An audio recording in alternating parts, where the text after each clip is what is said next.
Hey guys, for this video I thought we'd take a quick look at this Lenovo tablet I bought. It's the M8 and I just picked it up this week, but I thought I'd give you some initial impressions on it. It's all metal construction for the casing, which I really liked. You can feel how robust it is. I've had another tablet that was plastic, and you could actually see the plastic flexing as you would just push on the back, and it didn't last long, not unexpectedly. And then for this one, we have the camera on the back right there. We also have a forward-facing camera. We have a headphone jack up here.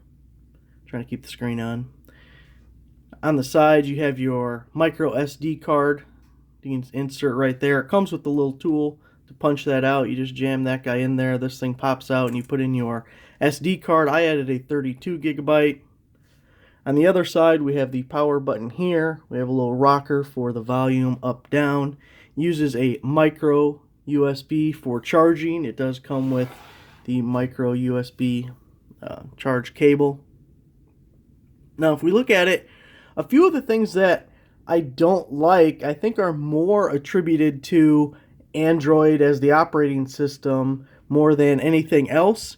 We do get a few things that are pre-installed on this guy, like this Magic Cleaner was already on there, the Duo thing, but it comes with all the different Google apps and you can't remove them, which I think is kind of annoying because the only Google app I need is Gmail, so I put them in this bottom corner here, like kids mode. Sorry, I'm 35, I don't have kids, I don't need a kids mode. But if we looked at like Google Play Games, I installed that myself. If you press and hold, you can go and drop it on uninstall and remove it. But for kids mode, if we do the same thing, that's not an available option. You cannot uninstall it. So I'm stuck with the stupid kids mode that I don't need. Same thing for the photos, the little settings thing. I guess you wouldn't want to delete that, but you can go through the drop down at the top to get to settings. This tips thing you can't remove. This entire folder of Google Apps is not removable.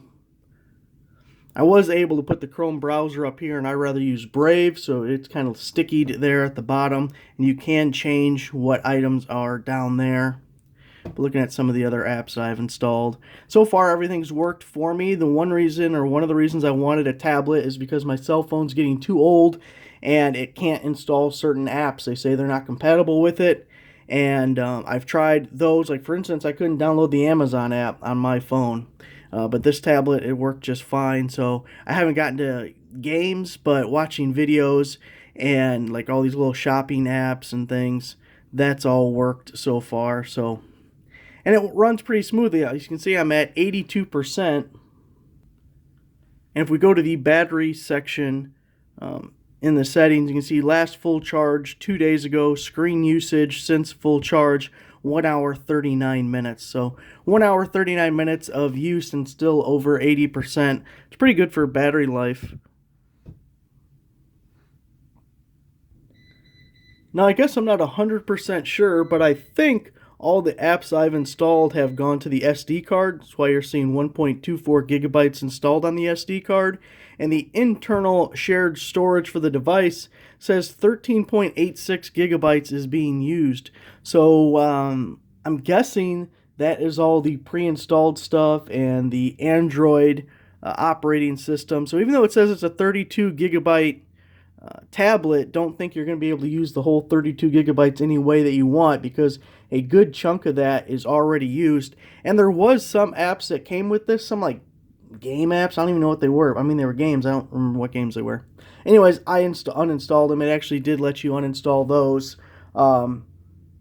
So it does come with extra apps that you'll have to decide if you want or not, but I would uninstall whatever you don't want before you start installing your own stuff, just so you kind of keep things organized. Also, one other thing I wanted to mention, if you're someone who would ever want to just lay it on a table, it'll rock because it's got this camera protrudes out here, so the back of it's not flat. And it's something I would use a lot, to put it on a desk like this and but that's gonna drive me nuts, rocking back and forth every time. Anyway, maybe I'll get a case or something for it. There it is, first impressions. Thanks for watching.